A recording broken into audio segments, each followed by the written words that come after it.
Muy buenos días, muy buenas tardes en realidad, era para probar solamente. Good afternoon and welcome. It is a pleasure to accompany in the launch of the agricultural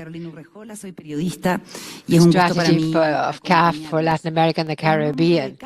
And on behalf of CAF, the Latin American and Caribbean Development Bank, and within the context of the board meeting here in Chile, we cordially welcome you to this launch for the CAF's new agricultural strategy, accompanied by a dialogue on the future of the sector in the region.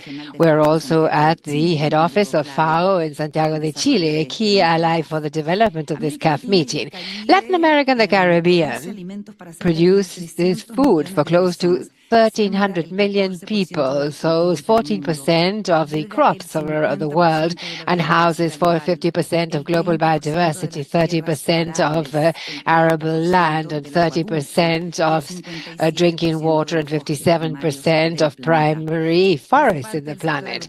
For its part, the agricultural sector presents new opportunities for development for the region within our agri-food business segments and high-value cultivation and contributions to science and technology and creative economies linked to the cooking in the region. All of this is evidence of the relevance of food systems for growth and development of Latin America and the Caribbean.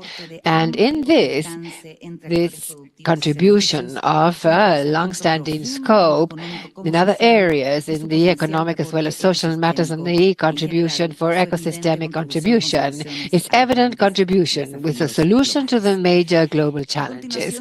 And now, and as a formal welcome, we will be addressed by Máximo Culero Gelen, head economist and representative for FAO for Latin America and the Caribbean, and that is with us via video. Excelencias, distinguidos autoridades de gobierno de la región y cuerpo diplomático que nos acompañan. Querido amigo señor Sergio Díaz Granados, presidente ejecutivo del Banco de Desarrollo de América Latina y el Caribe de la CAF.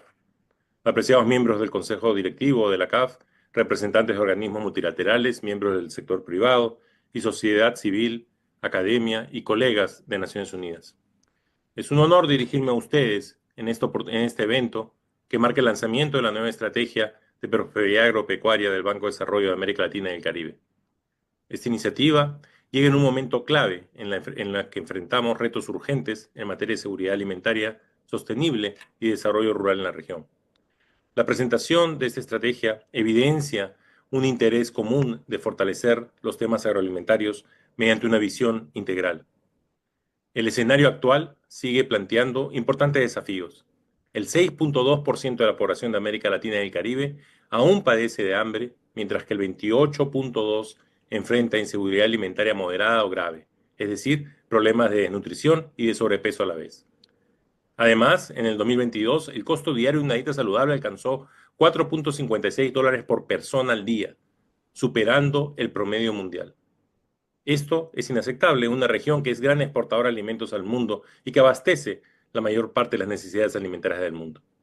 A esto se suman los efectos del cambio climático y de prácticas poco sostenibles que han provocado la degradación del 33% de las tierras cultivables, la erosión de más del 50% de los suelos productivos y la pérdida de 40% de la producción agrícola debido a plagas y enfermedades.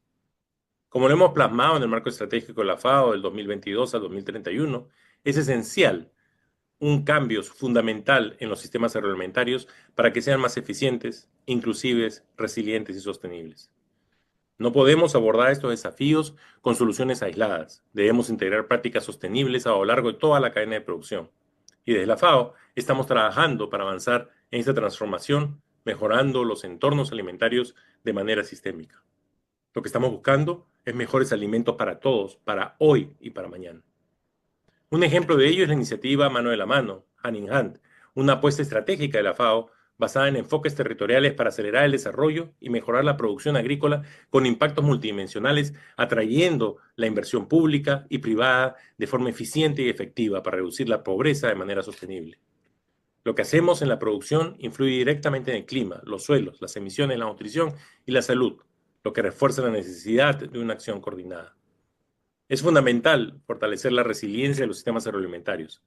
Si alguna certeza tenemos, es que la frecuencia y la intensidad de los desastres climáticos se incrementarán. Y por eso es central inversión en programas focalizados que nos permitan incrementar la productividad y la eficiencia del sector. Los desastres climáticos nos van a afectar en 5 dimensiones: temperaturas extremas, exceso, falta de agua, variabilidad de las variables climáticas que van a hacer más difícil a los agricultores tomar decisiones, evolución de las enfermedades y de las pestes por el cambio climático y la migración de especies y de seres humanos. En ese sentido, es central una agricultura eficiente, productiva y resiliente. Y por eso este plan de la CAF nos va a ayudar a trabajar conjuntamente para poder acelerar ese cambio necesario para estar listos a estos shocks. Asimismo, los sistemas agroalimentarios son la principal fuente de ingreso y empleo rural, y por eso la agricultura será el sector que nos ayudará a reducir la pobreza y la desigualdad en el mundo, y especialmente, por supuesto, en nuestra región. Queremos unos sistemas agroalimentarios que no solo incrementen su productividad de forma sostenible, sino que además aumenten el valor agregado y se desarrolle una industria atractiva para los jóvenes y con salarios atractivos. Sin duda, invertir en este sector contribuye a la restauración de los ecosistemas, la estabilidad de los mercados y el bienestar de las comunidades, asegurando que los recursos lleguen a quienes más lo necesitan, pero insertándonos a los mercados de tal forma que salgan permanentemente de la pobreza. La estrategia que hoy presenta la CAF es un paso clave en esta dirección. Diversos esfuerzos multilaterales también están impulsando este proceso y que se complementa con esta estrategia. El Plan para la Seguridad Alimentaria y Nutrición y Erradicación del Hambre de la CELAC 2025 y la Alianza Global contra el Hambre y la Pobreza del G20 Brasil, que también la CAF es parte de ella. Y además otras iniciativas que buscan fortalecer la seguridad alimentaria y resiliencia del sector. Los sistemas agroalimentarios son fundamentales para garantizar el derecho a una alimentación adecuada. Y a veces olvidamos eso. Los sistemas agroalimentarios nos dan los alimentos. Y como toda cosa buena que hacemos, también generamos externalidades al ambiente, a los suelos, al agua. Pero sin agricultura no hay alimentos. Y sin alimentos no hay desarrollo. Aunque este sector ofrece grandes oportunidades para el crecimiento económico y la generación de empleo y la promoción de prácticas sostenibles, sigue enfrentando desafíos en el financiamiento y la inversión. Es por eso que felicitamos la importante iniciativa de la CAF y el significado que realizarlo en la oficina regional de la FAO, materializando acciones de colaboración conjunta bajo nuestro reciente memorando de entendimiento firmado en el 2024. América Latina y el Caribe es una de las pocas regiones, si no la única, que aún tiene la oportunidad de alcanzar el ODS 2 del hambre cero. Lograrlo dependerá de nuestro trabajo conjunto y nuestras acciones. Agradecemos nuevamente a la CAF por su compromiso con el desarrollo agropecuario en la región y por trabajar conjuntamente con nosotros. Reafirmamos nuestra disposición de continuar trabajando para garantizar un futuro más próspero, equitativo y sostenible a través de una mejor producción, una mejor nutrición, un mejor medio ambiente y una mejor vida sin dejar a nadie atrás. Y por supuesto, asegurando mejores alimentos para hoy y para mañana. Muchísimas gracias y deseando el mayor éxito de esta estrategia.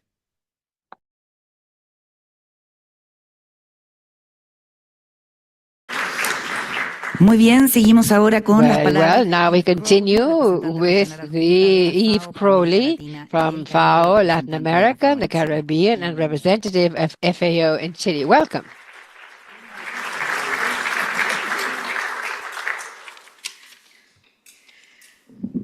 Distinguidas autoridades y asistentes que nos Distinguished acompañan authorities and attendants, it is with great pleasure that I welcome you and I join the words by our head economist, Máximo Torero, globally, but also the regional representative for Latin America and the Caribbean that shows the urgency and the relevance of the strategy for the region.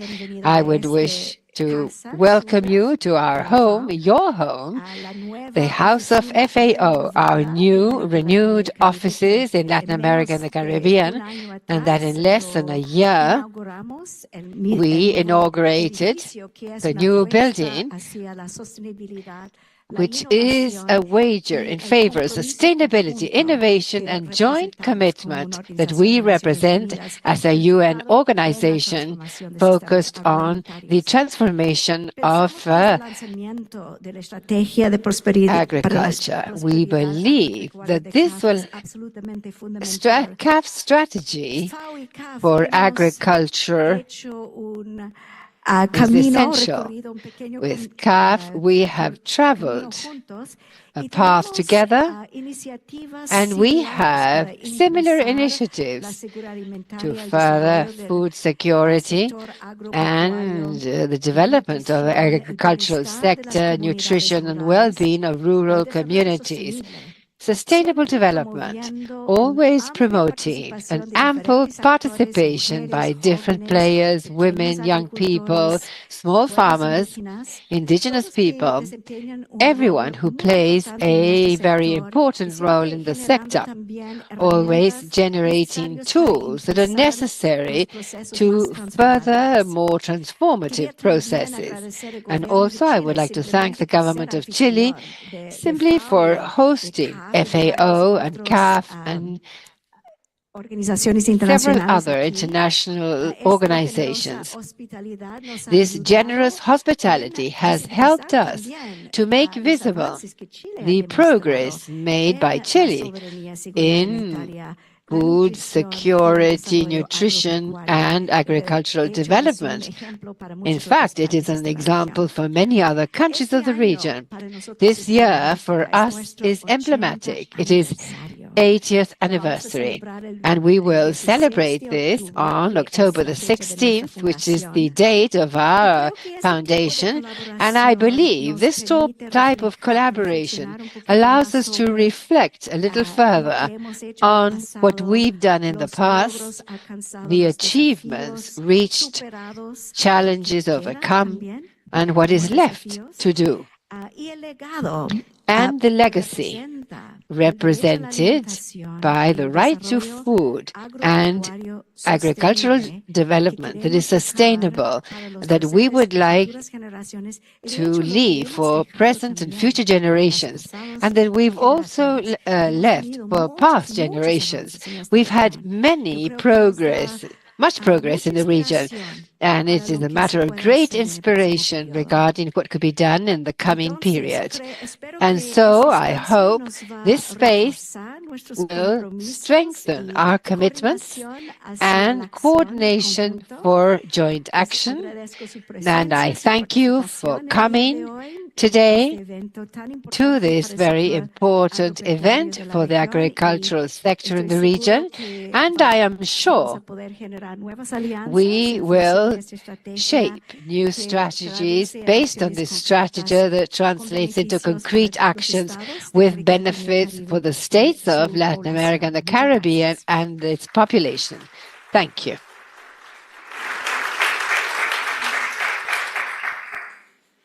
Muchas gracias, Yves. Thank you very much, Yves. Next, we will have the reflections by the Executive President of CAF and Ministers of Agriculture of the region about the strategic approach for the agricultural sector of our region. First of all, Mr. Sergio Díaz Granados, Executive President of CAF, who is going to address the audience.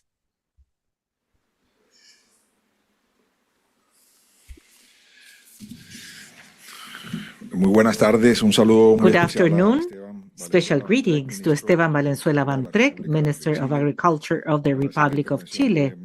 I want to thank the words by Máximo Toledo, Director General of FAO for Latin America and the Caribbean, Alfredo Frati Silveira, Minister of Livestock, Agriculture and Fishing of Uruguay, also Evelyn Crowley, representative of FAO in Chile, Gonzalo Uriarte, President of the Association of Food and Beverages of Chile, the Executive Vice President of CAF, Gian Pedro Leoncini, Corporate President of Strategic Programs of CAF, Mr. Gazzinelli, the Vice President Private Sector of CAF, Mr. Silveira, Alicia Montalvo, Manager of Climate Action, Julián Suárez, representative of CAF in Chile, Pablo Barto, Manager of Social Development of CAF, José Guajardo Reyes, Director of SAC Chile, members of the Diplomatic Corps, multilateral agencies accredited in Chile, Joaquín Arias,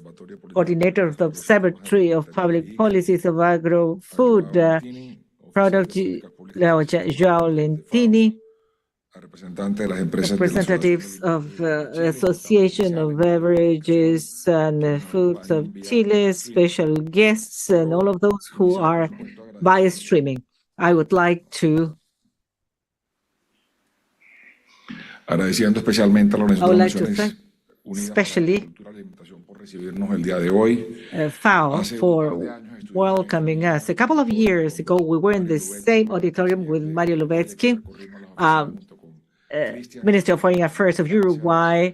We spoke about the importance that development banks were coordinated in the region with organizations such as FAO. We spoke with Mario that we're going to work on a strategy. We're going to launch it from here. Time went by and we meet the purpose. We had just started 3.5 years ago. We haven't been for a month in the bank. We visited FAO in Rome, speaking with the Director General. And in the midst of the pandemic, we discussed the importance of the sector for economic reactivation, for closing gaps in different areas, everything that was mentioned at the time by the representative of FAO. And the UN will be 80 years. And it is an important milestone of multilateral action. So we have to redouble efforts for more commitment for sustainable development, prosperity, and dignified life to all.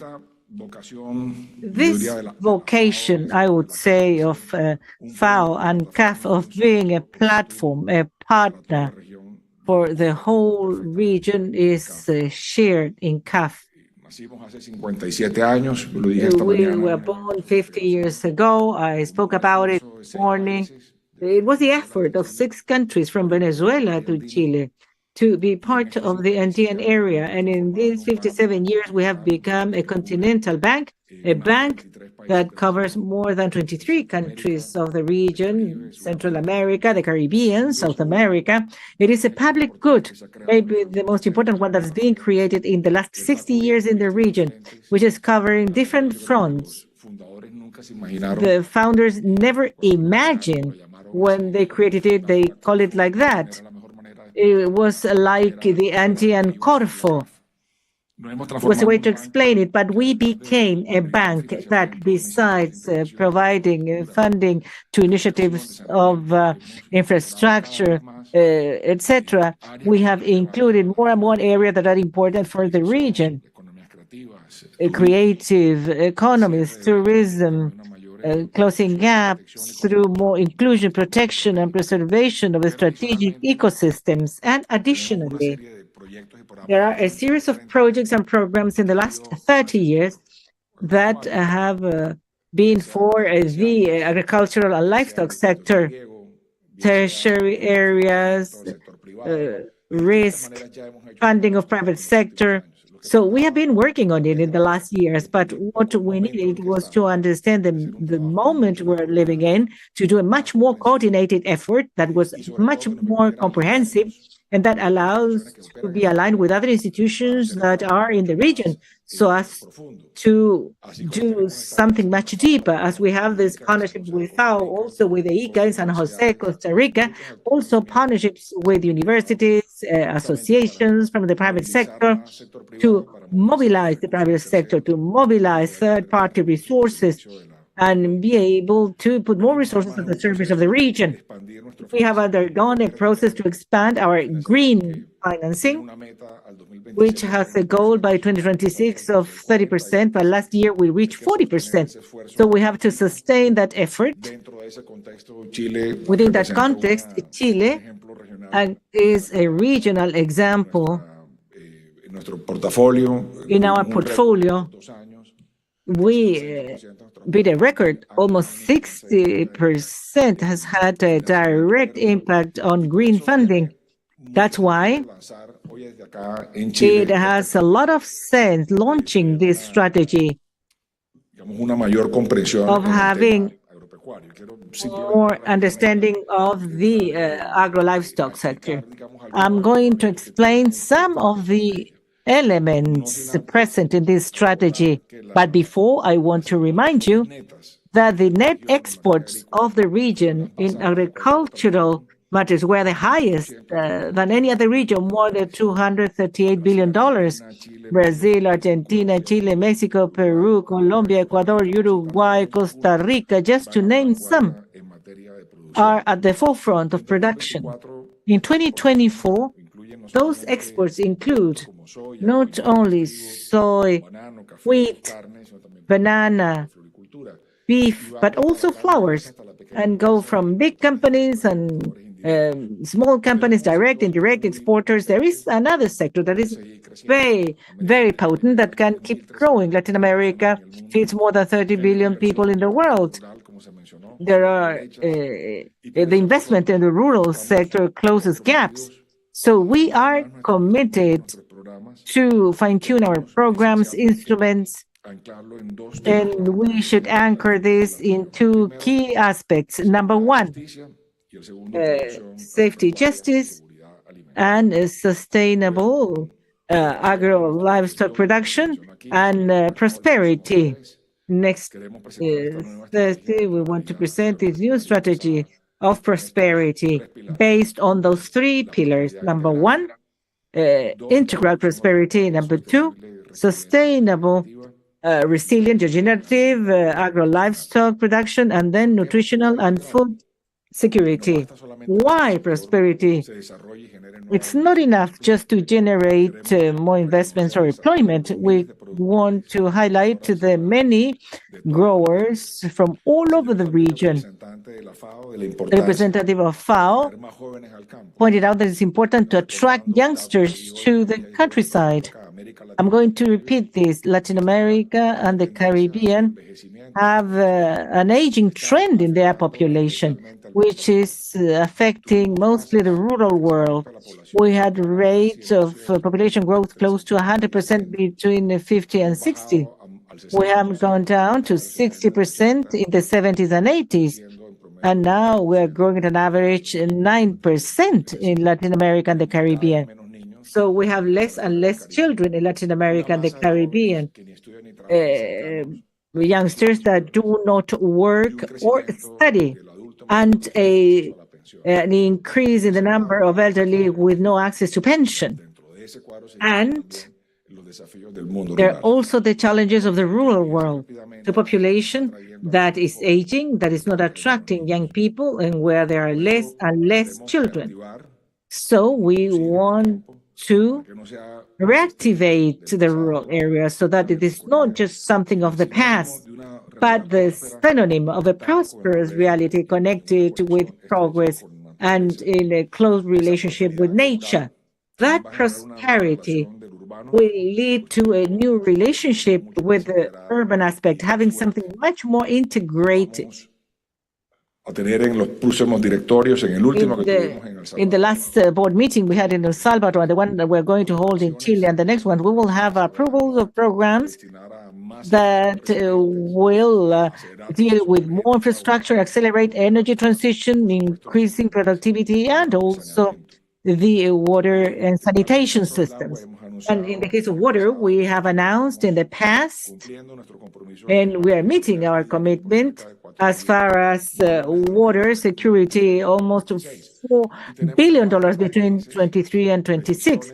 And we have several requests to start expand or structure watering areas. And as it was mentioned in the beginning of the debate about natural disasters, we have a challenge in Latin America, which is the aging of our hydraulic infrastructure for irrigation and drainage. And there is an urgent need not only to build more, but update what we already have. because we are facing the stress of climate change that translates into more rainfall, more drought. Anyway, events are more intense and put to test not only what we do not have and what we have, our current infrastructure. Therefore, this is the second reflection. Why sustainability? Climate change is an inescapable reality, and those extreme events of drought, hurricanes, rainfall are no exception. They are part of our daily living, so we have to see cases such as extreme droughts as 2023. This affected Argentina and Uruguay with losses close to 3% of the GDP. In the case of Paraguay, losses close to 4% of the GDP. In the module of natural disasters, as an average, the region has lost a mean of 1.7% of GDP just because of natural disasters, which are basically water crisis, floods or droughts. So these are the central elements of this strategy. Sustainability. And finally, another pillar we want to deal with is the nutritional and food security that was mentioned by the representative of FAO. CAF signed the Alliance Against Poverty and Hunger. We were the first ones to do it, and we offer our capability of funding for that task. We have a region which is the first net exporter of food, and also a region where millions of people suffer from hunger. 28% of the population suffer from a certain kind of food insecurity. And this affects Afro and indigenous populations the most. So prosperity means not only being integral, but also that is sustainable and at the same time has be in the heart of people, in the most vulnerable people of Latin America and the Caribbean. This comprehensive approach will help us identify the weakest links and contribute to their improvement. We want to accelerate investment in the sector, going from 4.3 to close to $5.5 billion in the next 2 years, reaching $8.5 billion in 2030. This implies that in the next 5 years, we should be able to double the cumulative investment of CAF for agro priorities. This is the challenge of the private sector team, Fernando Cubillo, Tony Silveira, Claudia Flores. I'd like to thank them for their commitment with this document. I want to thank the whole team because they have worked a lot for the figures to match. And the FAO is essential. AICA, the Association of Food and Beverages, in partnership with the private sector. This happens everywhere, in the public sector and also in the private sector. And of course, we will do this by developing new knowledge, updated knowledge, through our report on economy and development that is at its 20th anniversary, and the next year that report will be centered on the rural world.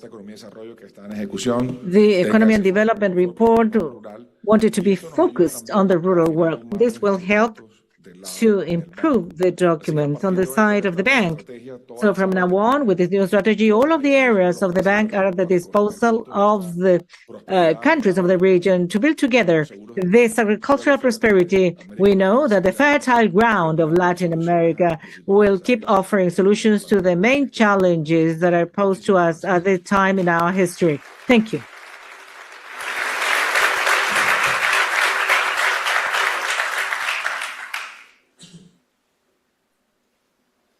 Muchísimas gracias, Sergio. Thank you very much, Sergio, for those words. Now, we invite Minister of Agriculture of Chile, Mr. Esteban Valenzuela, is going to address the audience.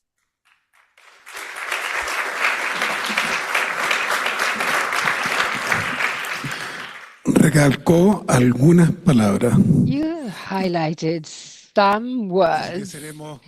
So, I will be brief. Usted lo resumió muy bien. You summed this up very well. agriculture that is inclusive, well-being for everyone, and with a lot of public-private cooperation with peasants associations, environmental organizations, with a fraternal approach, looking for profit, yes, but benefit for others. The government proposed something that hurt, scared off one part of the agriculture. It proposed a strategy for security, for food sovereignty. And immediately, what we needed was that sovereignty was not autarky. Chile, since it exists, has exported. We're a small country, but the main fresh fruit exporter from the southern hemisphere to the northern hemisphere. And our vision is to continue with the natural conditions that we have, the genetic work and innovation and collaboration. We have learned from many international agencies and universities from throughout the Americas in this process. And for us, hasta que duela, decía un jesuita en Chile, ¿no? a Jesuit said in Chile, Padre Hurtado, we agreed with the associations and GAS, several things in common. We say sovereignty is caring for the goods that we have, the rural landscape, the soil, the forests, the bee sector. So this is a path. We said no paraquat, but that was a decision of ours, and it was discussed.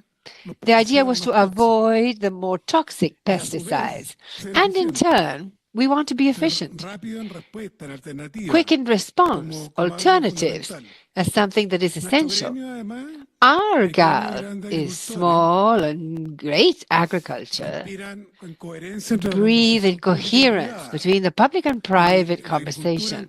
And agriculture in Chile is not anti-migrant. On the contrary, agriculture in Chile dared, before the voices that border with xenophobia, it dared to say, if it were not for the Bolivian workers and of so many countries, there would be no fruit harvest in Chile. So a sector that seeks for transparency, truth, and integration, and that's it.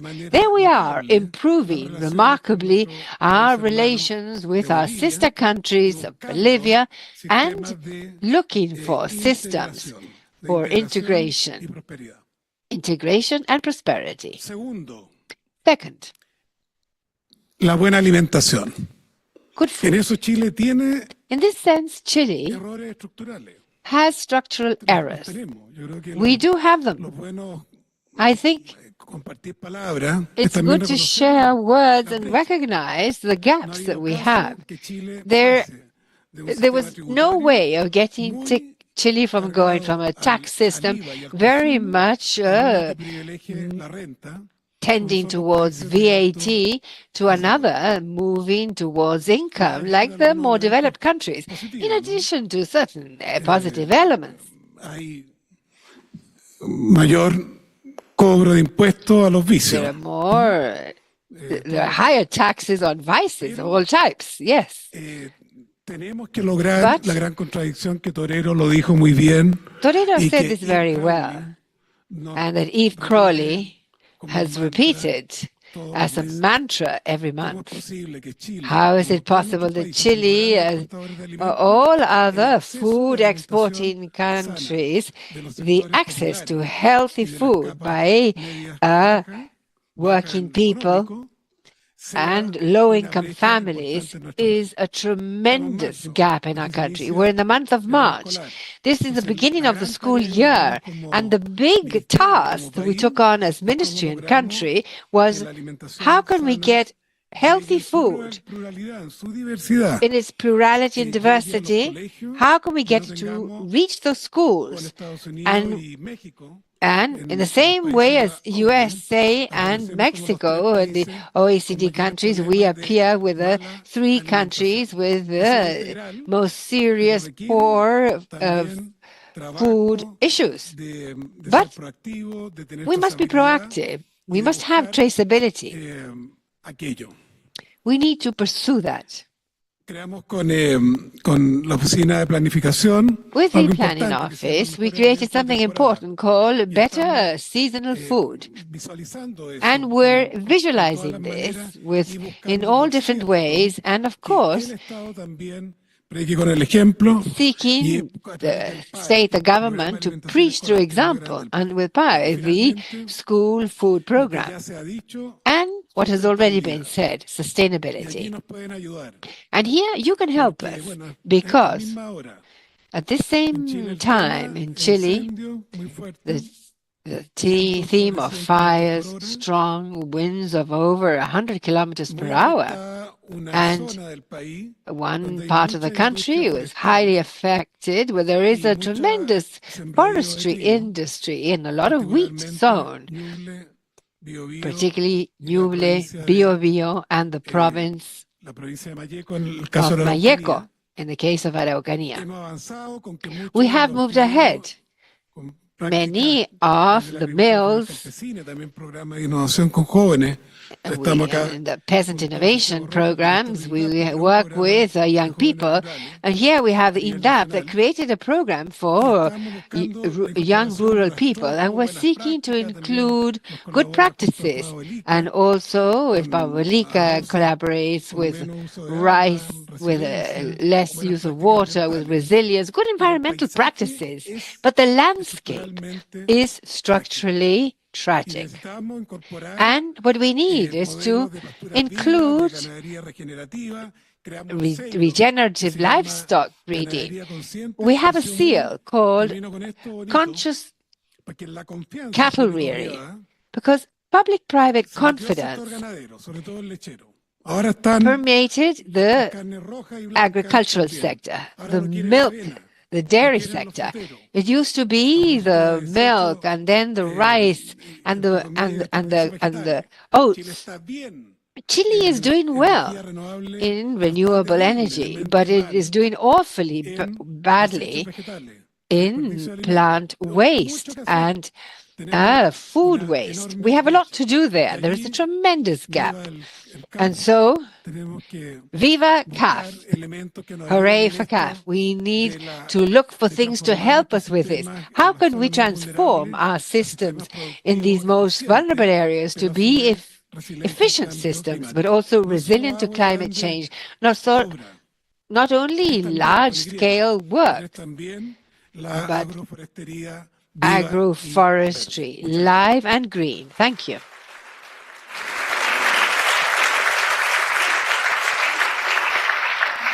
Muchas gracias, ministro Valenzuela. Thank you, Minister Valenzuela.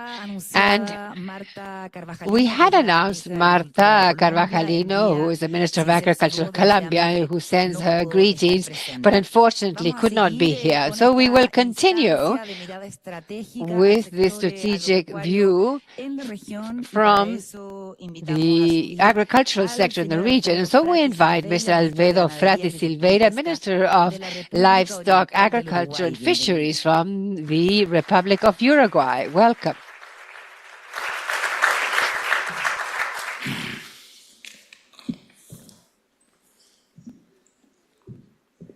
Señor presidente de CAF, President of CAF, autoridades de FAO, authorities, FAO, señor ICA, ministro de Chile, Minister of usted también es Chile, culpable de que estemos you acá. too are to blame for us being here. No solo CAF que nos invitó Not only amablemente, CAF who invited us estamos so acá con los kindly, encargados de but we are sanidad, here with the people alimentación, de responsible recursos for naturales. health and Tenemos para intercambiar forestation and y water para pelear resources, con because we have a ustedes lot porque to somos say and fanáticos learn from you, defensores because de la we are integración regional. fanatical defenders of Tenemos que regional querernos más, integration. mirarnos más We entre need nosotros to y facilitar care more el about mercado. each other, see each other eye to eye, and talk about the market.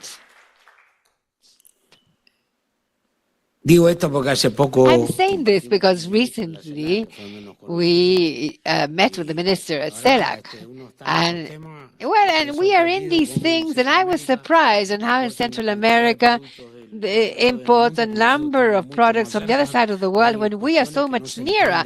And there are things that are incomprehensible. And all the forums that I've been part of in my life, at least when it is linked to political life, I never saw something like this. So anyway, I congratulate you. Strategic approach to the agricultural sector. I never saw an international agency proposing something for the agricultural sector. It's always the last one left in the bucket. So for me, it is a pleasure to address you within this framework of dialogue and collaboration that offered by CAF. And this is a space to reflect on the future of our region. As Uruguayan, as someone deeply linked to the countryside, not only as a profession, but also my origins, I would like to share with you some things that stem from experience and is projected towards the future.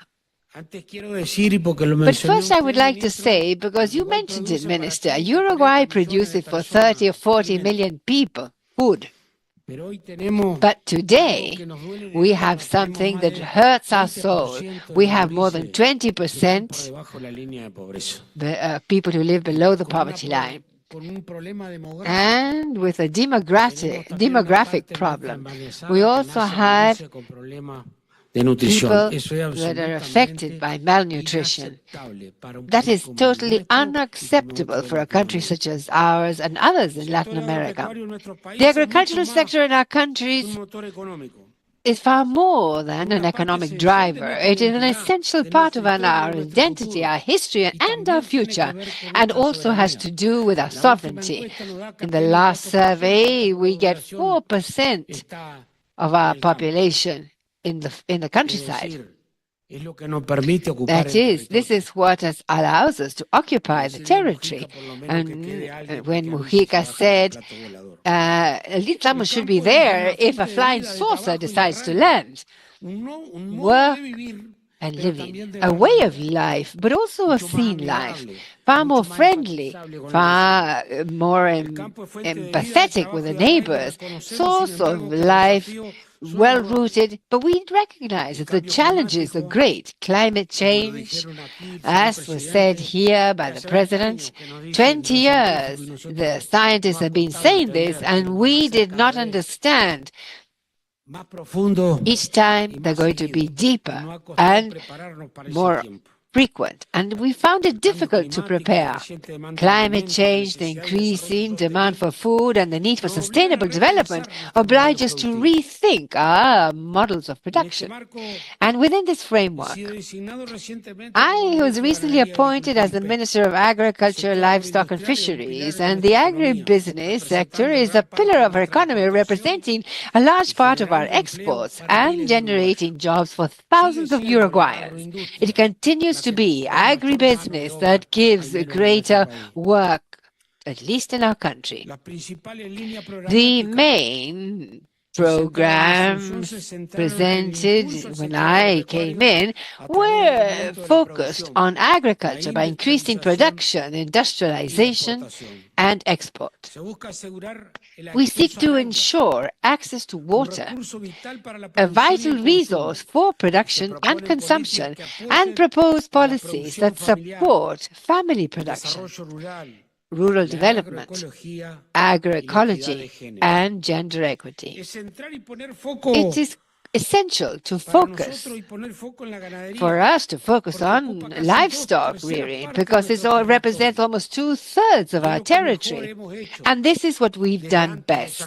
Since before being a nation, the challenge is to improve income by increasing production, based on more calves and moving ahead in sanitation. Continue with dairy development, agriculture, forestry, with a major emphasis on national industry, This is the same thing. We are far from feeling satisfied. But also we speak of strengthening orchards, which is not exportable in our country, yes, but it does have to do with ensuring food for our co-citizens. So agriculture, same as in furthering the National Institute, and in the last administration lost impetus. But it's important because it gives land to farmers. And with this problem that we find so difficult to resolve, settlements in large cities, but if you ask third or fourth generation back, these people came from deep up country. They bought a little house in the border of our cities, and the children come to look for jobs. And if they don't get one, they begin shaping these things that are so difficult to resolve. Well, in my time as an agricultural unionist, we had a study, and that is one unemployed in the campaign is for the state 20 times cheaper than if they lived in the city. We should pay more attention and help, so people should not necessarily leave.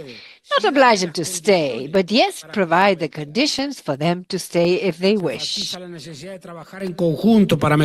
the need to work together to improve productivity, add value to products, and strengthen sanitary controls. We have to offer guarantees to the world. A country small like ours has no possibilities of commercial exchange. We are obliged to be much more thorough than our competitors. The program delineates a comprehensive approach for agricultural development to balance economic growth and environmental sustainability and social equity, recognizing the role of this sector in the Uruguayan economy. In this area, it is indispensable when we speak about the future is to look for the legacy of three figures which molded very deeply our vision of agriculture. Wilson Ferreira Aldunate, Minister of Agriculture of Uruguay before the dictatorship, Juan Pablo Terra, senator and social researcher, both part of the committee led by Enrique Iglesias in 1962, and José Mujica Cordano, former Minister of Agriculture and former President of Uruguay. The latter modeled our political way of acting. Wilson Ferreira, at times of polarization and dictatorship, reminded us the strategic importance of the agricultural sector for the national economy. His productivistic approach centered on modernization and technology propelled us to take a look at the world and be providers of quality food. But his legacy goes beyond production. His defense of democracy and fight against oppression still at the heart of many rural producers and all of our fellow countrymen. Juan Pablo Terra, with his deep concern for social justice, mentioned the inequality in the countryside. Land as a social good, not only economic. He opposed the importance of having an agrarian reform. Economic growth has to be hand in hand with equity and environmental sustainability. And former President Mujica, with his experience of life and commitment with the more vulnerable, has given us a more humane view. His defense of family agriculture and agroecological production invites us to rethink our productive model, value the fact of being deep-rooted in the land. His discourse against consumerism and the impact of our actions upon planet, those three leaders, from their own points of view, have left a legacy which is priceless. They have reminded us that agro-livestock is more than an economic sector. It has to do with our identity, our history, and our future. They have taught us that production, social justice, and sustainability are not antagonistic, but fundamental pillars of a comprehensive rural development. I didn't want to put politics up to the fore because I think great men do not belong to just one party, but they belong to the nation. And in view of the challenges of climate change and globalization, the need of feeding the population, we need a more productive, fair, sustainable agro that honors our tradition, that protects natural resources, and guarantees a prosperous future for coming generations. At least we are clear that the countryside we work on is something we have borrowed from our children. As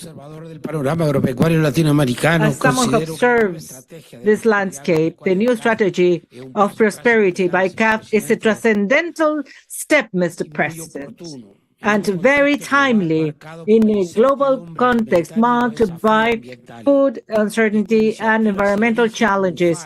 So this is a beacon of hope for the region.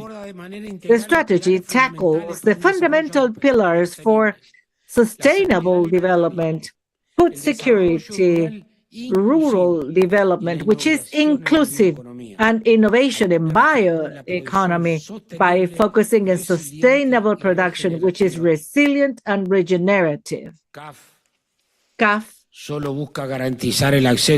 want to guarantee access to nutritious food for present and future generations, and it promotes the preservation of our natural resources. It's worth noting the emphasis in rural development, but with inclusion. These communities, usually marginal, are key to produce food and the preservation of biodiversity. By strengthening or building capacities and having access to resources and markets, there is an equitable and sustainable development, generating a positive impact on the lives of millions of people. So the bet on bioeconomy and innovation opens so many opportunities for the region. The production of new bioproducts, bioinputs, and bioenergy doesn't only diversify the productive matrix, but also reduces the dependence on solid fuels and promotes agricultural practices that are more friendly to the environment. In sum, the strategy of prosperity of CAF is ambitious and necessary to have a more prosperous, agricultural, sustainable future in Latin America and the Caribbean. Its success will depend on collaboration amongst all of the players involved: government, private sector, social, civil society, rural communities, etc. And this is our obligation to raise awareness and take it to the agricultural world. Thank you. Muchas gracias, Ministro Fratti. Thank you very much, Minister Fratti, for your words. Next, we will present CAF strategy for agro-livestock prosperity. I'm going to call Ignacio Lorenzo, Director of Biodiversity CAF, and Maximiliano Alonso, both representative of the editorial committee that worked on the device of the strategy. Maximiliano, Ignacio, recognized.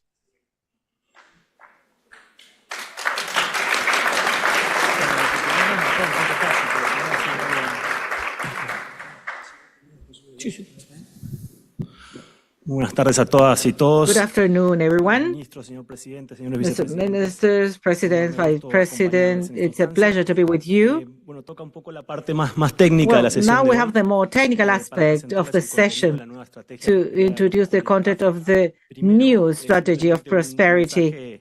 The first, a more logistic message, all of you have received this QR code with a strategy. If you are following by streaming, cioteca.caf.com to download it. We decided to use this format.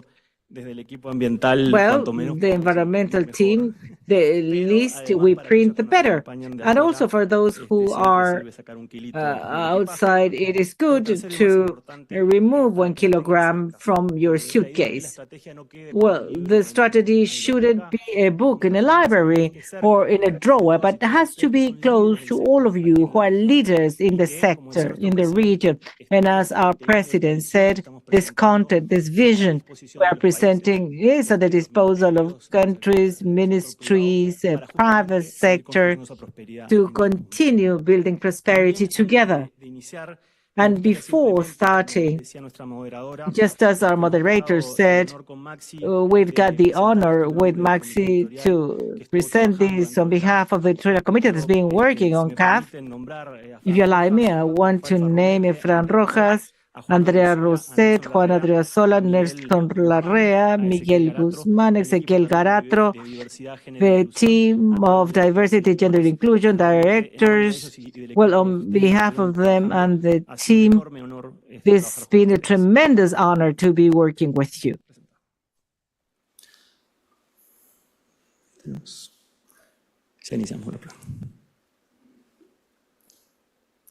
Bien, nuestro presidente ejecutivo en su intervención nos daba un panorama de números. Secretary gave us a landscape of very important numbers for the region, especially this concept of being the main net exporter in the world. And by far, these figures are very impressive.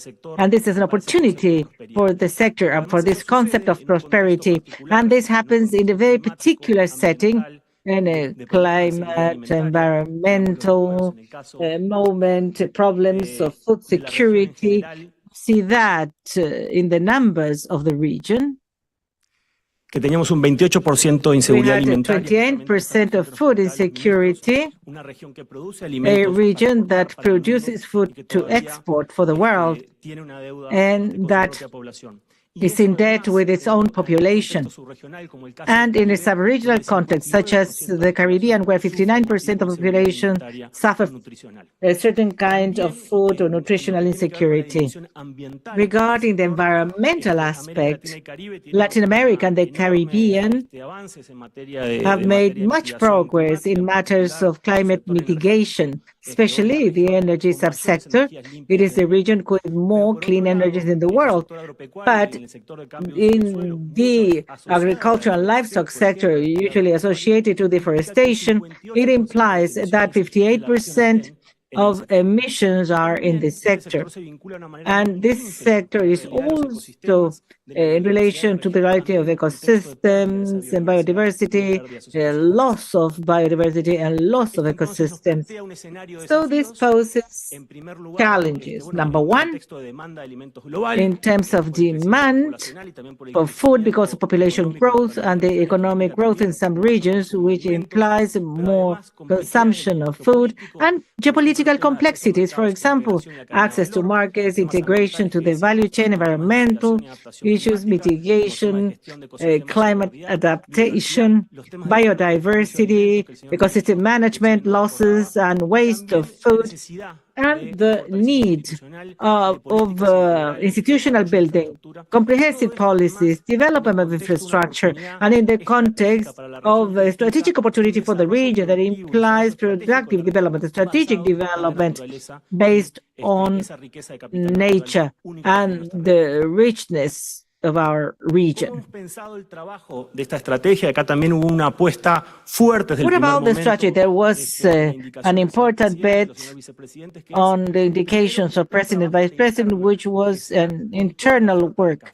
That is, with all of the value offer of CAF, the different sectors, infrastructures, social, environmental, areas, and to have a comprehensive approach that we need in terms of public policy and external action, collaborative action, a joint action with FAO, ICA, FIDA, PMA, four institutions which during the process putting together the strategy were able to exchange, and the experts of those institutions have collaborated, has helped improve this strategy. So we're very thankful for that. We think that this strategy is under a more broader framework. Our strategy to identify that we collaborate practically with all of the SDGs and also the frames of action in the Convention Against Climate Change, the Convention Against Certification, the Convention for the Protection of Biodiversity, and of course the SANCELAC Plan of Action for food security and the Global Alliance of G20 to go against hunger and poverty. This strategy allows to deploy and act in the region. And inside CAF, this implies articulation, integration with the different key strategies, in particular our corporate strategy 2022-2026 that implies that the bank will position itself as a green bank and sustainable development, which is inclusive and mission across the board and enabling missions, energy transition, ecosystems, territories. This strategy will deploy all of those strategies in a comprehensive and joint manner. The President also mentioned that this action by CAF is not new. CAF accumulates history and action over the years, and with the analysis that we've done of investment in the last 15 years, we can speak of an investment of $4.3 billion in terms of agricultural prosperity in the region. And this integrally and with that capital of action allows us to think and present and project ourselves even further.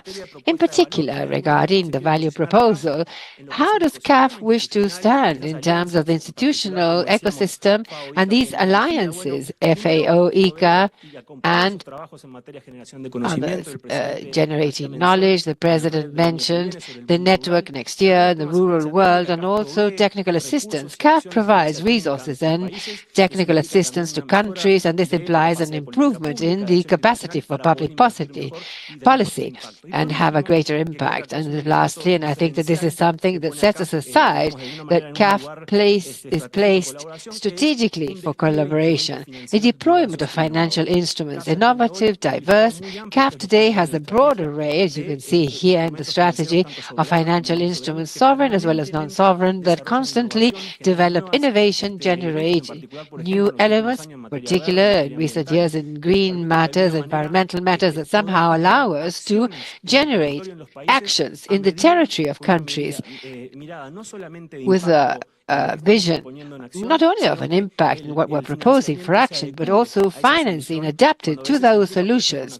And this implies, for example, guarantees or a loan at a particular term or conditions to ensure the efficacy and the impact on the territory. And that in our conversations with agencies and often with the producers themselves, you need that diversity to somehow provide a solution made to measure to the sector in each country, a sector that is tremendously heterogeneous. And then, speaking the scope, this is something we spoke a lot about with our colleagues. First of all, reaffirm the integral systemic approach throughout the entire value chain, all the way from the consumer, from the producer to the consumer. A circular economy approach, considering fishery, livestock, forestry, and food products, as well as non-food products in this action regarding bioeconomy as an opportunity unique for the region of Latin America and the Caribbean in terms of economic and knowledge development. And also, these two concepts somehow marked our construction. First, prosperity, as I mentioned earlier, as a concept that somehow is hopeful, an approach not only economic, but seeks de las to personas read the reality of people in rural areas, to generate a vision, as the minister said, that might endure because they want to endure, that they want to produce and build this idea of integration even in urban areas.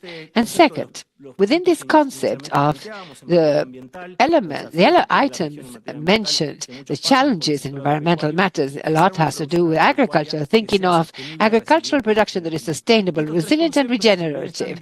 And these three concepts, although linked, each one is very specific. Of course, sustainability, a concept that we are all clear as to the scope, but still in practice is far from being realized. The economic, social, and environmental matters, resilience, in particular in an agricultural sector that produces in the open skies, that at the mercy of the climate, but also of prices. Somehow a sector that is sensitive and must be able to overcome these shocks, whether climate or economic based.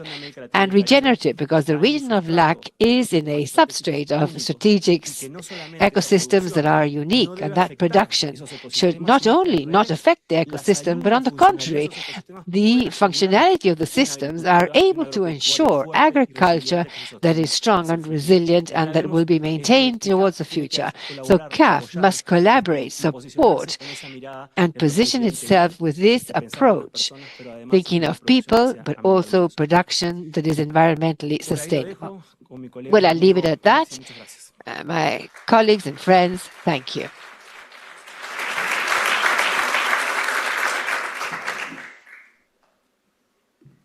Buenas tardes. Good afternoon. I too would like to thank all teams who have been working. It has been very intense, hard, but we have learned a lot. I will speak of the vision, mission, and the structures. The structure of the strategy. But before beginning with the vision, I would like to mention three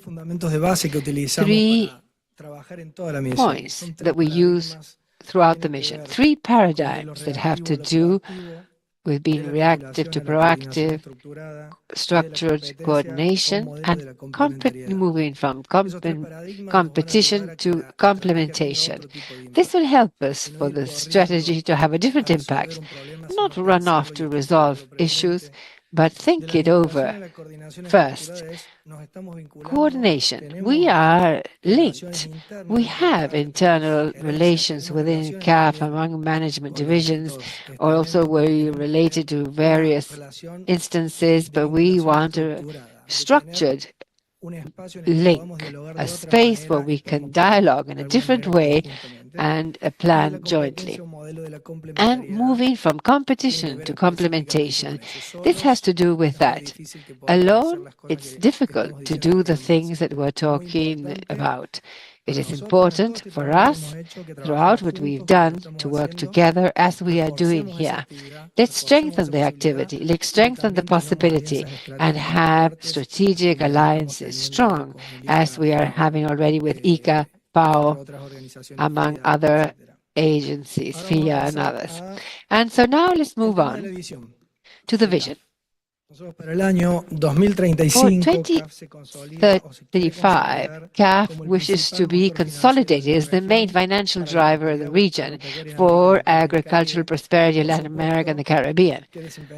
Of course, playing a strategic role in the transformation of the sector, promoting sustainable production, resilient and regenerative, as Nacho was saying, and that ensures food security. For us, this is essential. But also this will allow us for Latin America to be consolidated in its position as a region determinant in providing solutions to the major global challenges. Of course, the vision is linked to the mission. That mission is drive prosperity, agricultural prosperity in Latin America and the Caribbean. By deploying financial instruments that are diverse, innovative, providing technical assistance, knowledge platforms, supporting public policy, and Strengthening strategic alliances is no simple mission. It is not a complex mission. It is realizable. Of course, CAF's commitment is not only with financing, but also technical assistance, knowledge, and public policy. The strategic aims stem from the mission and are support, transformation, transition, and prosperity. As we are saying, ensuring adaptation and resilience before the current and future challenges. From these strategic objectives, we have specific aims such as strengthening and ensuring food and nutritional security, contributing to the development of rural territories, and promoting sustainable, resilient, and regenerative agricultural production. Now, how will we do this? Specifically, we have strategic pillars and lines of action related to these strategic pillars. The pillars represent priority areas for CAF, where CAF is focused and focuses its efforts for integral transformation of the agricultural sector, all the way from rural territories to the infrastructure to maintain this objective. Here you can see how these strategic lines are linked to each pillar. You can see it by the color: production, social well-being, resilient territories, physical and digital infrastructure, integration, and cross-cutting ones such as gender. This is like a special segment that we have highlighted that the President always mentions, and that is coffee. In this case, we give the example of Honduras. We were just talking to Miguel. The President, are there 16 or 18 CAF countries? 17 CAF countries that produce coffee. I think that if you have experience in working with other international agencies, especially in the area of financing, this is a reinforcement of what coffee growing means in the region. 17 countries of Latin America produce coffee, and Honduras is a very special case. It's not the greatest producer, but the third in the region and sixth worldwide. What coffee growing means in these countries, a lot. In this country specifically, 20% of GDP is generated by coffee. It's not just a cultural matter, it is a social one. It is a matter that right now could deeply affect migration. This is essential right now in the Central American region. We, with CAF, what we are doing is supporting small farmers through financing possibilities and local development banking for them to produce more, better, with added value, and be on their land, stay where they are, that they should not need to migrate towards a more developed province, and that their children may learn of rural coffee growing. It's ancestral and so important to the region. The support is such. And how is this being integrated towards a strategy? There was the first CELAC Coffee Summit, supported by CAF, also the FAO, FAO, ICA, CELAC. We've been working jointly, and I believe that we could strengthen this even further. In April, we were finishing the contemporary presidency of Honduras, and Colombia will be coming in. And we need to strengthen this, and I think that CAF will work on that aspect. We speak to you of Honduras because we're doing a lot of work there. We will work in other areas, but CAF's disposition is powerful. And lastly, las metas, que al final es the targets. That at the end of the day, everything can be summed up. And now we're going to talk about some targets, but you can find in what Nacho distributed. We have a strategy that's about 100 pages long and very interesting, but it's a bit too much to read. As you can see, we're waging greatly on mobilizing resources, and we're hoping to place $8.5 billion by 2030, with a first target of $5.5 billion by 2026. Second, food security. Another thing that we're talking about, it is a key pillar.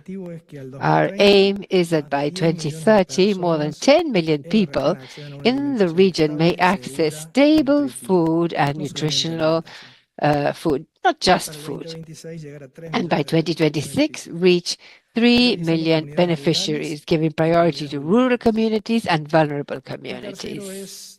Todo proyecto agropecuario que CAF financie tendrá obligatoriamente Every project funded by CAF will have components of adaptation, mitigation to climate change by 2030, 100%, and in the short run, 2026, we commit for 90% meet these criteria.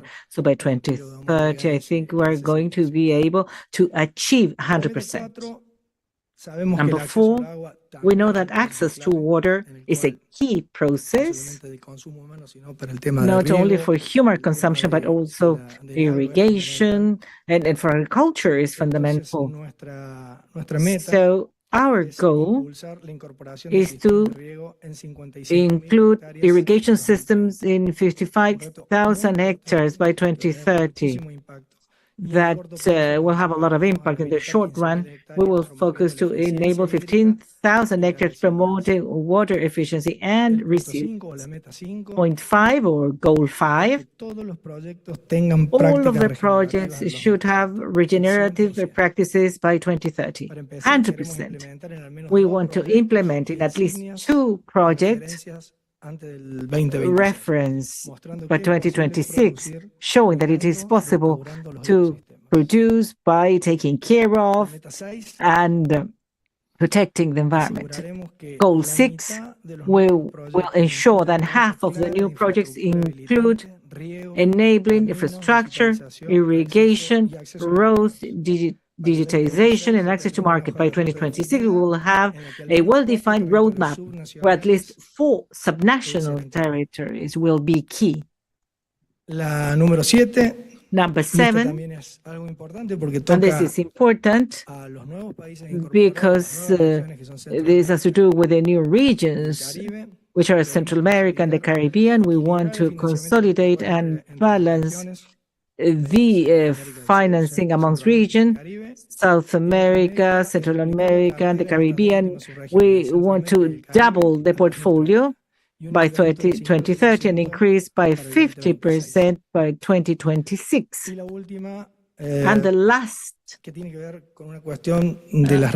is related to the relationships we are establishing beyond financial resources to build capacity and governance. By 2030, we want an infrastructure of relations, as we call it, in the region, which is robust with working groups, financial instruments, technical assistance, and strengthened institutions.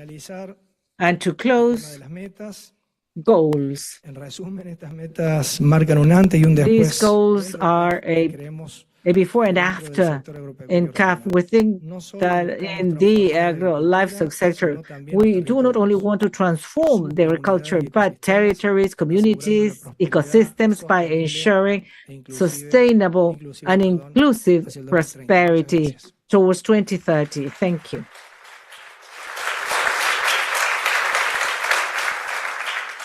Muchas gracias, Maximiliano e Ignacio, Thank you, Maximiliano and Ignacio, estrategia tan clave para el for futuro. giving us details about this strategy that is key for the future of our region. And to continue, we invite dialogue for the future. We invite moderator Alicia Montalvo, manager of Climate Action, and our panel members, Joaquín Aria Ica, the American Institute of Cooperation for Agriculture, João Intine from FAO, and Gonzalo Uriarte, Association of Food and Beverages of Chile.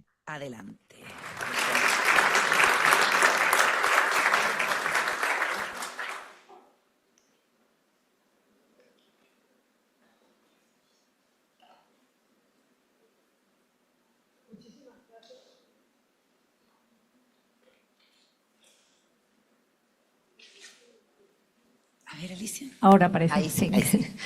Muchísimas gracias y bueno, sabemos que la sesión está Thank you siendo very much. We know that this session is very rich in information and quite intensive, but we wanted to hold this conversation with three persons that represent institutions that have been key to produce this strategy. It's been emphasized a lot the importance of external collaboration. Here we have two institutions.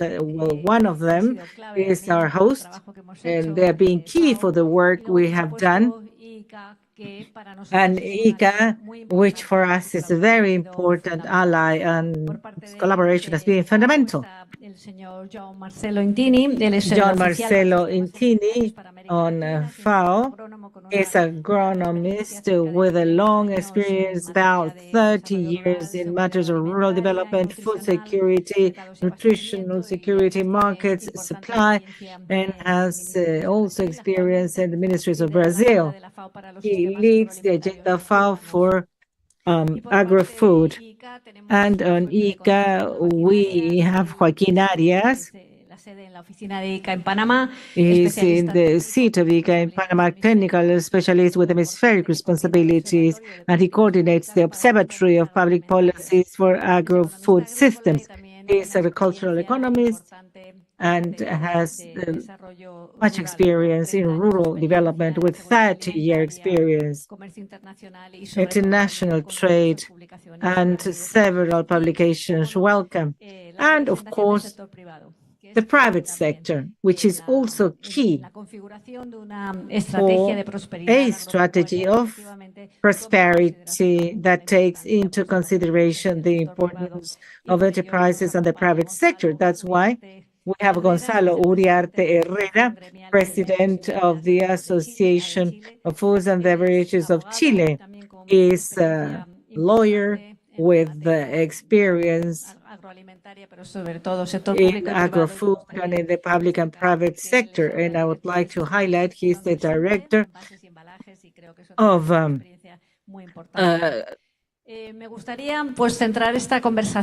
packaging.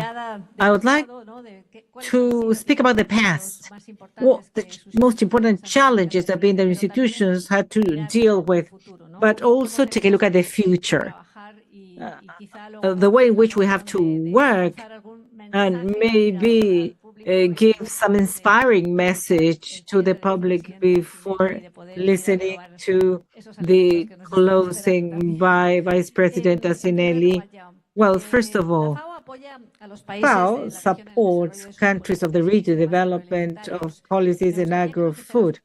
I would like you to tell us what have been the main action points in recent years.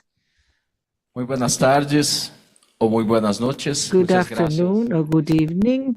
Thank you, Alicia. Dear panel members, Eve, ministers, authorities of CAF and other colleagues of FAO.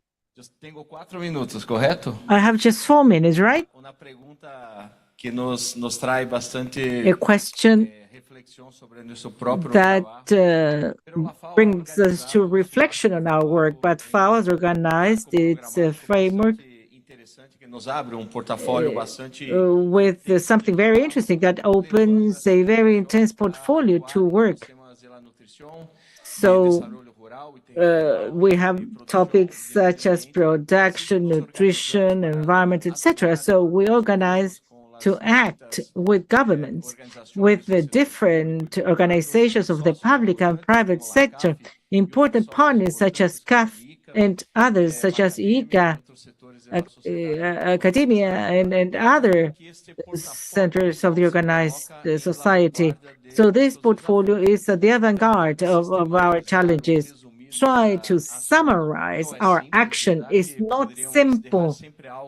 We could always leave something behind when we want to summarize, but it is important to emphasize some important elements within the framework of nutrition. Everything that has been done in terms of the school food and what was mentioned by our minister, everything that has been done to establish a dialogue for trade that is in accordance with the interests of our countries.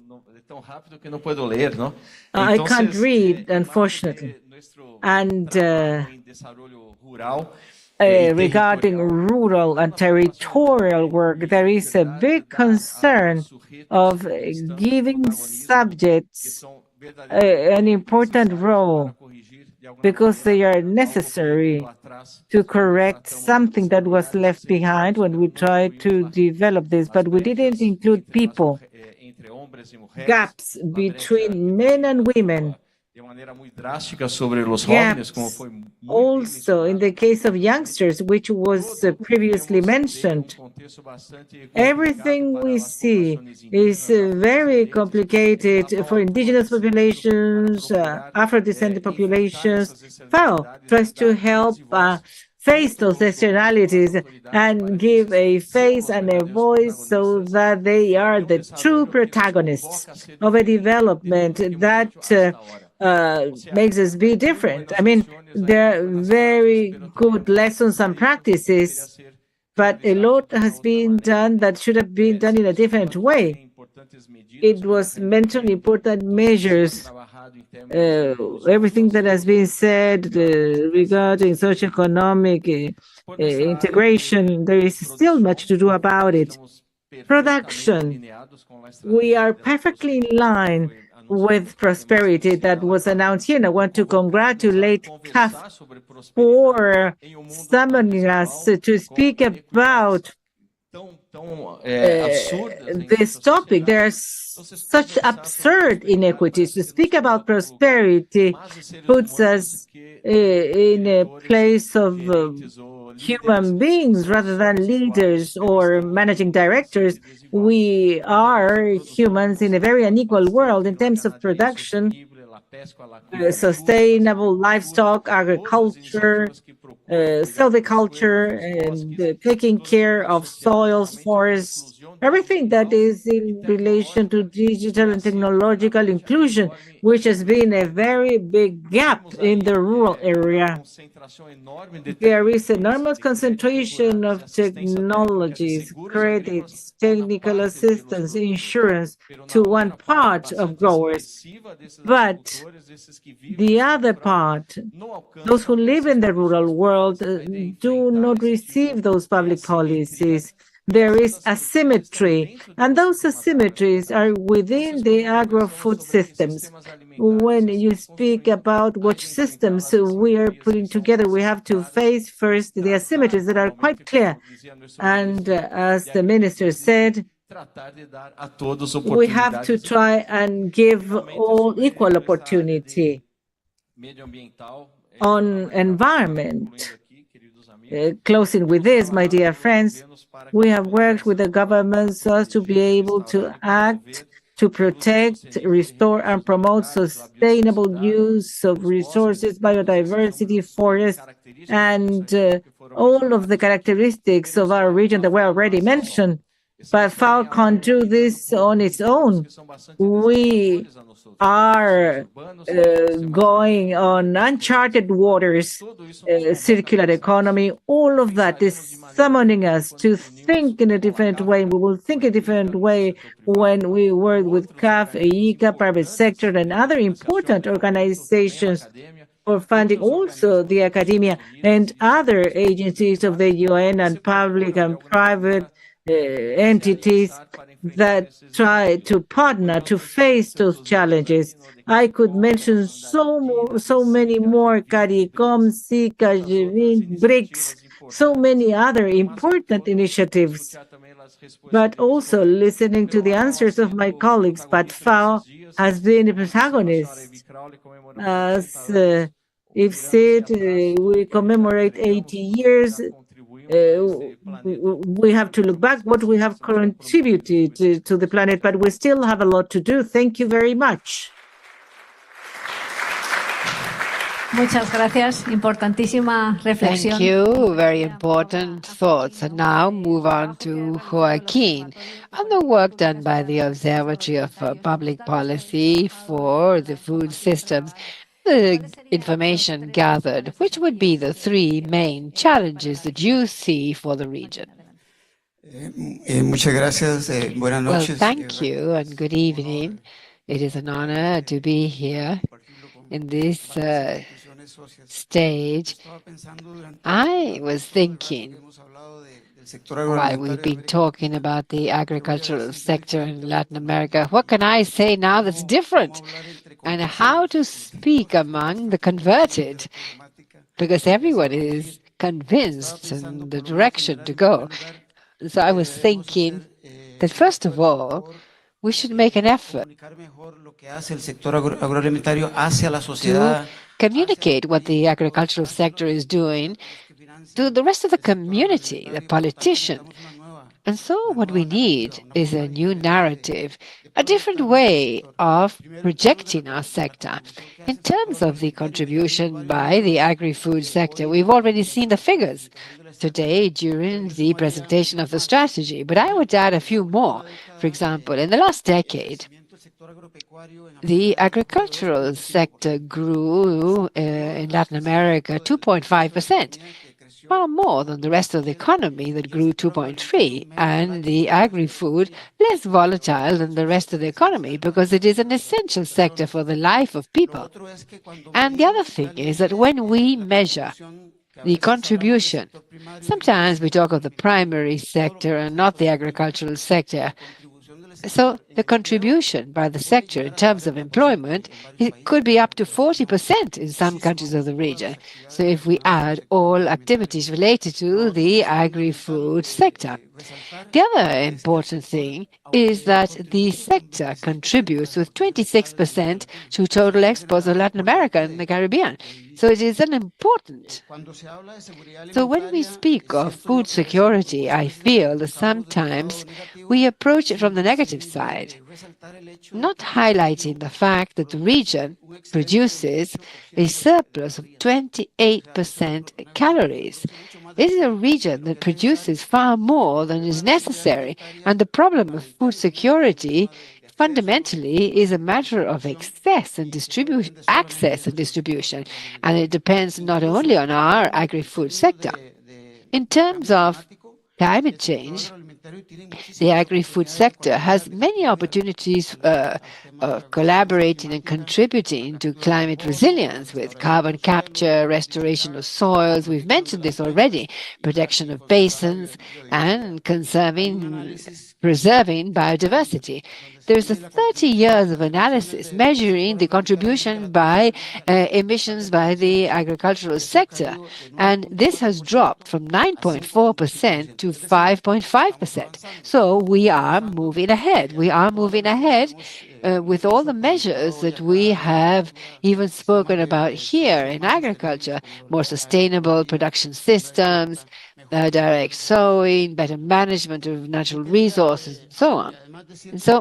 And also I would like to say that at ICA, we supplement the message of Máximo Torero, who had to do with the role of agriculture. We say, without agriculture, there is no health, there is no food, there is no healthy environment, nor well-being in rural territories. And so what we want is for the sector to be more attractive to young people, more attractive for the banking sector, investors, and the governments themselves who support the sector. We need to project a better image. Because if we speak only of problems, no one is going to see us. And this, despite the complexities that we've spoken about today, the profitability of the agricultural sector, but it depends on too many factors, as was said. Some that are within the control of the farmer, but others that are not. And so the farmers need far more public policy support by our organizations, the banking system, and so on. And I end with a message because I know that the cocktail is too near. And same as we ask the agri-food sector to transform, probably governments, states, policies must also transform. And that is why at ICA, we struggle. Together with the majority of institutions represented here, we're looking for a new generation of public policy, very much focused on public goods, to supplement everything that has been spoken about today. And probably we can see a turnaround towards policies that are based on subsidies, go from policies based on subsidies to policies that encourage the rural work. So let's give incentives to improve the soil, to improve the living conditions, to be clear regarding the results that we pursue and provide incentives for that. And if you think about it, the complexity of this transformation that we seek is great. And what we need is an appropriate and sufficient investment and in the long term. We cannot do it if it's only going to be short term. Thank you. Thank you. Very interesting, positive view, and you've shared some figures that were interesting. Gonzalo, now could you elaborate on that? What is the value of the sector as a key economic pillar in the region, but also here in Chile?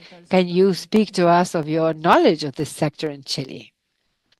At the risk of spending my time, I would like to begin by greeting our hosts and especially thank the invitation by the CAF resident and his team, the president and his team, and of course the minister. It is no joke that so many authorities be here at this time of the day in person at an event such as this. And to all of you, I would like to thank you for your presence.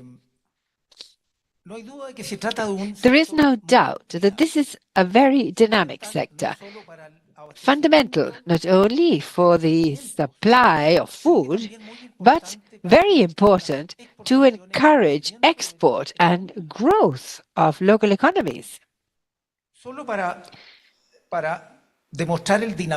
Just to show the dynamism of the sector, I would like to share global data and local data. Globally, we've said it, this is a sector that is able to feed 1.3 billion people. We must also say it, that it has grown, the agri-food sector in the region has grown more than the rest of the world. And that maybe seems obvious, but it's not really that obvious.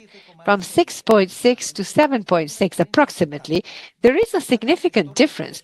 This is a vigorous sector that, despite all the issues related to the climate and economic ups and downs, is nevertheless able to grow. And having said that, I would like to come down to the local reality, Chile. Last year, the central bank told us that the economy grew, well, what it grew, 2.6%.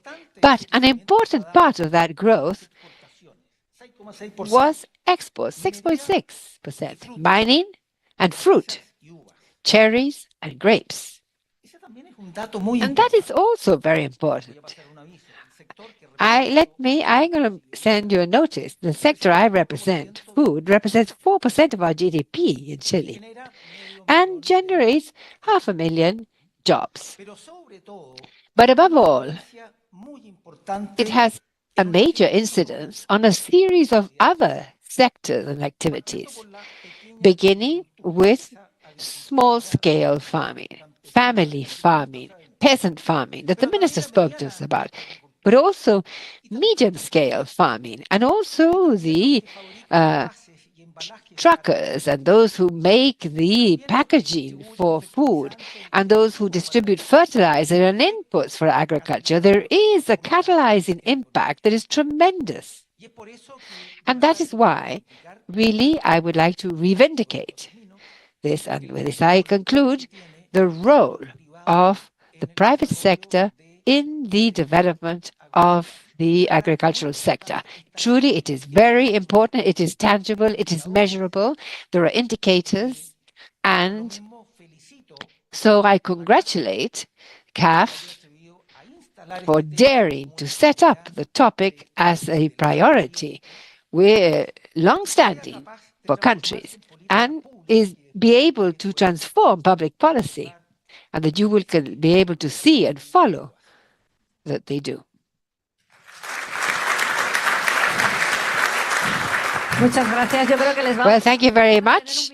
I think that we will keep a minute to address some of the topics that are such an important part of the pillars presented today, related to climate change, that you already spoke about that, sustainability. So I would like to ask you, could you sum up which would be for you the fundamental aspect to bear in mind right now, when the environmental challenges and the political context regarding these topics is so relevant and marks the actions in public policy? Muchas gracias. Alicia, una pregunta. Well, thank you. Quisiera partir un poco sobre I'd like to begin unas reflexiones sobre la pandemia. With thoughts about the pandemic. And we can continue talking about that, I don't know, for how many years. The impact, the influence on our lives, food systems, agri-food systems. But after the pandemic, we tried to see and feel the impact of the war in Ukraine. That reveals how our agri-food systems and value chains, all energy systems, inputs, every chain of supplies that supports the agricultural sector was fairly imbalanced, in the sense that a shock or a stress of that size tragically led to a food crisis. The price of food increased and was internalized in our countries, regardless of the fact that we see the international prices, especially basic foods or basic group foods, milk and meat, and they're coming down. But why do they not come down for families and people? People look at us and they say, well, why the eggs, why the honey, the tomatoes? Every time there's a sort of villain that puts us to think, why are we paying so much for food that we eat? If at the end of the day, we're here seeing the farm just kilometers away from the city, we see the fruit and the produce is being exported, but as they say here, we cannot meet the needs of our own people. So this has to do with geopolitics. That has to do with the political balances. That essentially has to do with the possibility of each country to develop within the framework of a sovereignty or an autonomy, depending on how you see the situations, but develop public policy that attempt to place people as the top priority. And I think that governments don't think that way. Maybe they do, but they don't need to materialize things so that ultimately people are in the front line as the top priority. Obviously, we're talking about the system that mobilizes millions, as was well said here. And sometimes the agri-business, yes, links millions of people, but if we see the food system, and in each urban area, we will see 3 billion people. So are we or not so important? So I think that we need to design another platform for dialogue involving all multilateral space and instances face unilateral positions to procure discussions about topics that are more cross-cutting and multiplayer, so to speak, so that ultimately we may design public policy that include the various needs of populations. A difficult question, but I believe that we're going through a very important moment in our planet with incredible uncertainties and many great challenges, either due to policies or climate change. Thank you. Gonzalo, the private sector, how does it address the challenge of sustainability? What initiatives you spoke of? Packaging, that is an essential topic, yes, but what else would you highlight in this area? In a responsible manner. For us, this is a very serious task, and this forces us to review industrial processes, agricultural practices, to be more conscious and efficient, taking care of water resources and energy. So as an industry, we have made a very big effort to be more efficient and at the same time introduce continuous improvement processes in different areas, applying innovation, technology, AI, data management so as to optimize processes of traceability, food safety, improve efficiency. So there are so many things you can improve by being much more sustainable, consuming less and less plastics, and be aware that all of the products, containers are recyclable, that most of the waste can be recycled. I mean, migrating to a circular economy, a true circular economy, conscious, aware of the environment, pretty much connected to the water and climate crisis. Thank you very much. And to close, and a lot has been said about collaboration and the importance of collaborative strategies such as CAF. We will give you the floor, Joaquin, for you to tell us in what way this can contribute to develop policies more based on sustainability. Thank you. Well, we're working with several institutions. CAF has been in this process right from the start.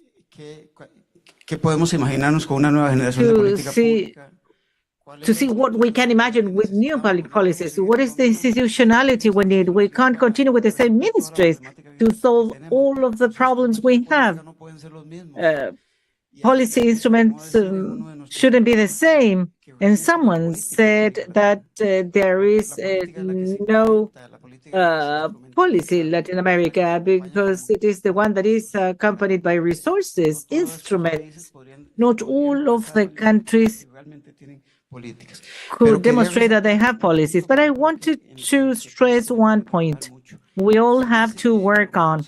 It is said that what is not measured doesn't improve. And many of the things we have mentioned today cannot be measured, not even profitability. Commodities prices go down, fertilizers go down, but not at the same pace as commodity prices decline. So there could be a problem of profitability, productivity. We do not know. We do not have systems in Latin America that measure the status of profitability in the agro sector. And we don't know whether we're going to be able to increase productivity in a sustainable manner. we at the same time have to improve contribution to the environment. I think there is still a lot of work to do. We have to invest more on data and digitizing agro. Why don't we digitize government? It is so difficult to know what every government is doing, what they're spending their money in. Digitizing public policy is an effort we make at the observatory to monitor what we do, how we do it, and the impact of what we do. So we all have to be in tune. Thank you very much. We have to recognize that this is a very dynamic sector with a tremendous economic importance. We must be able to measure it, observe it, but we have to give voice to the most vulnerable ones and listen everyone along the value chain, and they have to benefit from the prosperity we have been discussing. Thank you very much, and I understand that we needed more time, but thank you very much for participating in this panel.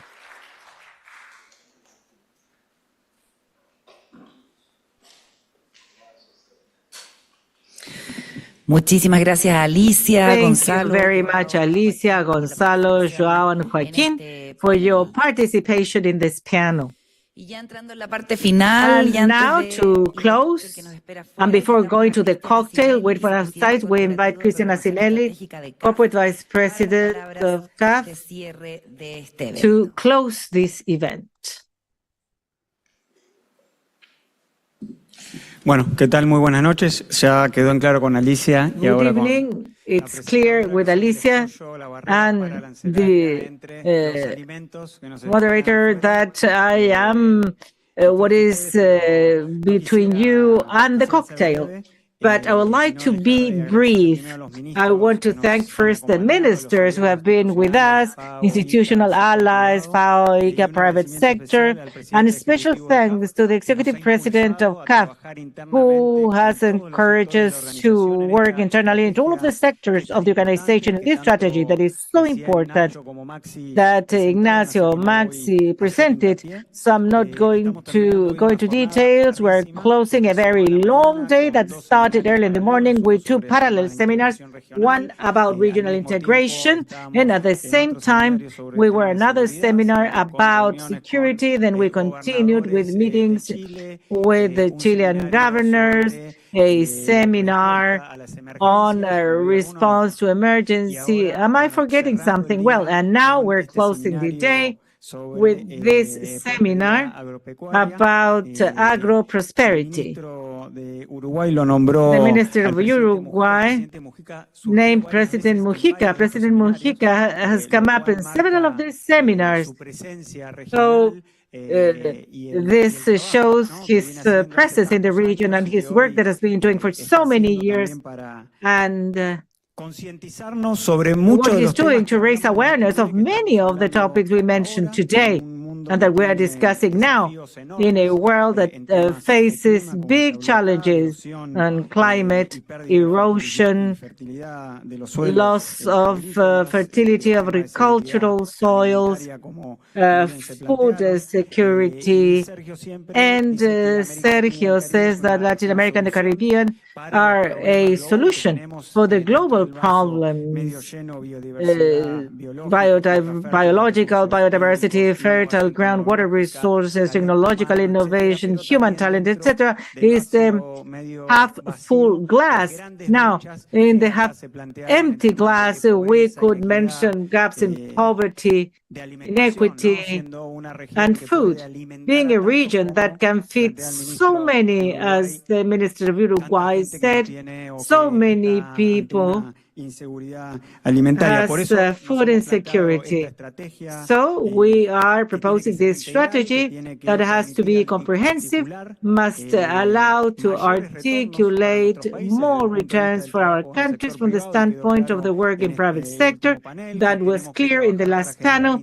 We have to work to produce financial instruments that are innovative, to coordinate amongst all of the agencies, FAO, AICA, CAF, other development banks, the joint work we can do, taking into account infrastructure, roads, water, all of the topics that are key. So as to work on this across the board. Creemos que es parte de nuestra acción. That it is part of our action to link the different projects to generate a holistic agenda, a global agenda with projects that have to do with agriculture, such as construction of satellites in Argentina, ARSAT-1, ARSAT-2, Aviamar, that improve the quality of soils, better understand productivity, how to work with the private sector. Project is such as Argentina against hunger, nutrition in Ecuador, and also support to initiatives such as the Global Alliance Against Hunger and Poverty. We worked in G20 on the initiatives of the government of Brazil. And as Ignacio and Maximiliano said, becoming a multilateral bank that can keep contributing to closing gaps, strengthening our regional food security, the Latin America and the Caribbean be a region, as our president says, that is the focus, that can transcend, be part of the solution of the global problems. Well, this is not cut in stone. We're going to keep working on this internally and with our allies.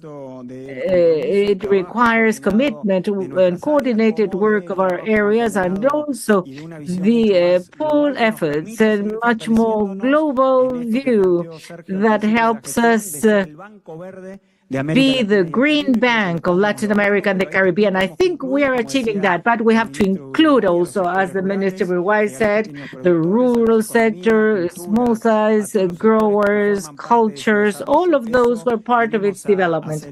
This is what we have come to do today, and I'm sure that this progress, this prosperity they mentioned is going to be possible only if we do this together to generate a sustainable, resilient, regenerative agriculture. Since I'm Argentinian, I like to quote Pope Francis, we're all together rowing the same boat.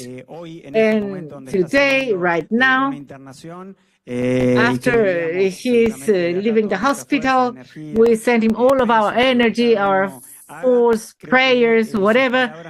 Well, de sabiduría para seguir en este camino y trabajar en conjunto. Provide us with wisdom to work together and make the changes. Now, let's go to the cocktail. Thank you.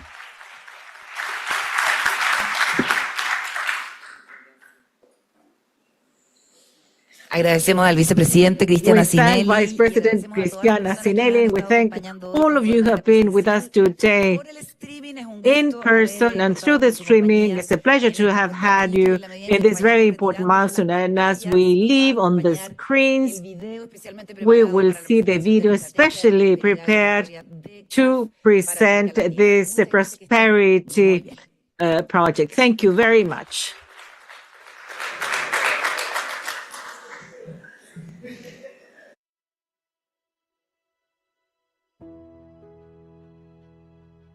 Promover una producción agropecuaria sostenible, resiliente y regenerativa, como un pilar fundamental para abordar la seguridad alimentaria y nutricional, a nivel local, regional y global, es el principal objetivo de la nueva estrategia de prosperidad agropecuaria de CAF para América Latina y el Caribe, y así posicionar a nuestra región como una fuente de soluciones ante los desafíos alimentarios y ambientales globales.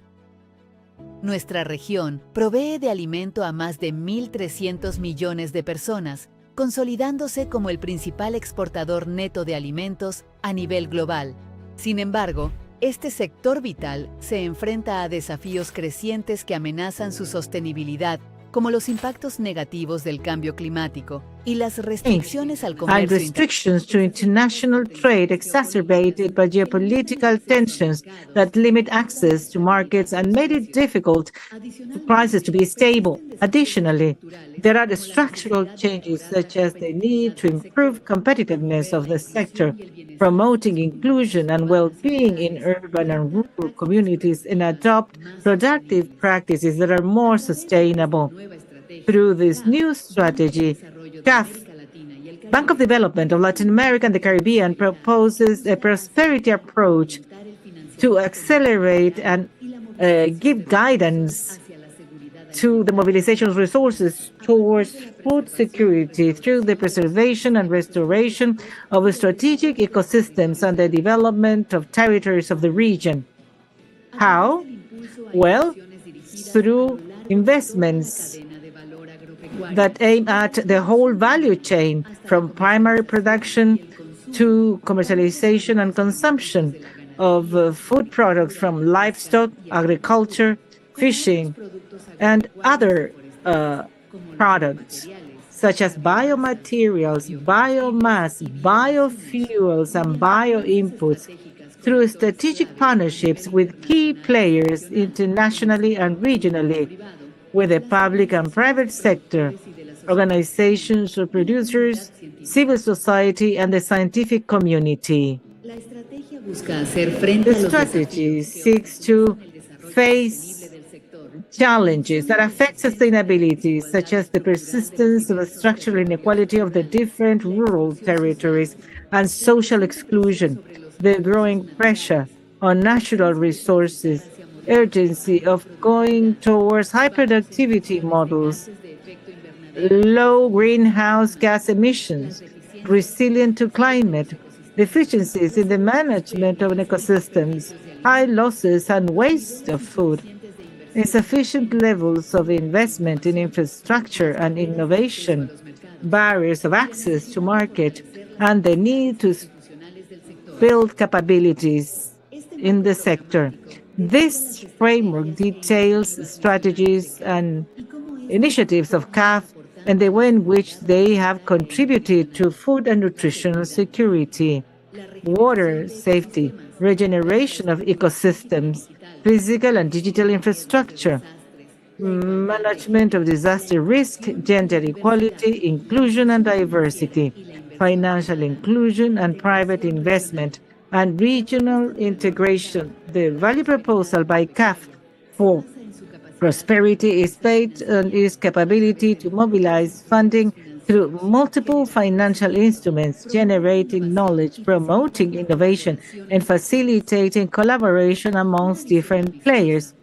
An ambitious view, clear view, a general objective focused on fostering the transformation to a more sustainable model, resilient and regenerative, with specific objectives, including food and nutrition security, with a focus on family agriculture. Finally, ambitious goals are established for 2026 and 2030, which will allow to measure the progress and ensure its contribution to prosperity of the region, including reaching $8.5 billion investment by 2030 and benefiting directly more than 10 million Latin Americans and Caribbeans, making CAF the main regional engine, supporting a more sustainable, cultural, resilient, and regenerative model